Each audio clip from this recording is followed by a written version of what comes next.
ಅರೇ ಗೆಳೆಯ, ನಾನು ಎಲ್ಲೇ ಇನ್ವೆಸ್ಟ್ಮೆಂಟ್ ಮಾಡಿದ್ರು ನನ್ನ ಇನ್ವೆಸ್ಟ್ಮೆಂಟ್ ಗ್ರೋನೇ ಆಗಲ್ಲ. ನನ್ನ ಇನ್ವೆಸ್ಟ್ಮೆಂಟ್ ಇನ್ನು ಗ್ರೋ ಆಗಬೇಕು ಅಂತ ಬಯಸ್ತೀನಿ.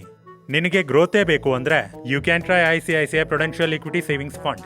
ಇಕ್ವಿಟಿ ಸೇವಿಂಗ್ಸ್ ಫಂಡ್ ಇದೆಲ್ಲ ಕೇಳೋಕ್ ಚಂದ, ಆದ್ರೆ ಇದೆಲ್ಲ ಸ್ಟಾಕ್ ಮಾರ್ಕೆಟ್ನವ್ರಿಗೆ ಒಳ್ಳೇದು? ಖಂಡಿತವಾಗಿ ಇಲ್ಲ.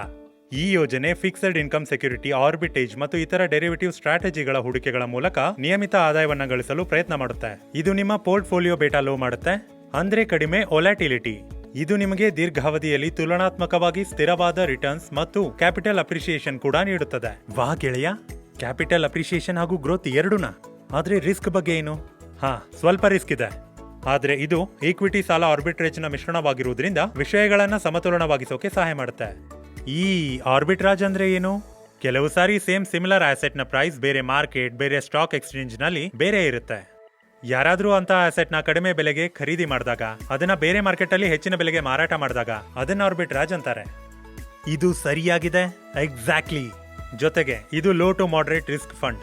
ಈಕ್ವಿಟಿ ಫಂಡ್ ನ ಬೆಳವಣಿಗೆಯ ಸಾಮರ್ಥ್ಯ ಮತ್ತು ಟ್ಯಾಕ್ಸ್ ಬೆನಿಫಿಟ್ಸ್ ಒದಗಿಸುವಾಗ ಲಿಕ್ವಿಡಿಟಿ ಮತ್ತು ಲೋ ವೊಲಾಟಿಲಿಟಿ ಪ್ರಯೋಜನಗಳನ್ನು ಒದಗಿಸುವ ಗುರಿಯನ್ನ ಇದು ಹೊಂದಿದೆ. ಹಾಗಾಗಿ ಇದು ನಿನ್ನ ಗುರಿಗಳಿಗೆ ಸರಿಯಾಗಿದೆ. ನೀವು ನಿಮ್ಮ ಇನ್ವೆಸ್ಟ್ಮೆಂಟ್ ನಿಂದ ಗ್ರೋತ್ ಮತ್ತು ಲೋ ವೊಲಾಟಿಲಿಟಿ ಬಯಸ್ತಾ ಇದ್ರೆ ದೆನ್ ಸರ್ಚ್ ಮಾಡಿ ICICI prudential equity savings fund. ಈ ರೀತಿಯ ಹೆಚ್ಚಿನ ಕಾಂಟೆಂಟ್ಗಳಿಗೆ ಲೈಕ್, ಶೇರ್ ಹಾಗೂ ನಮ್ಮ ಚಾನೆಲ್ ಸಬ್ಸ್ಕ್ರೈಬ್ ಮಾಡಿ.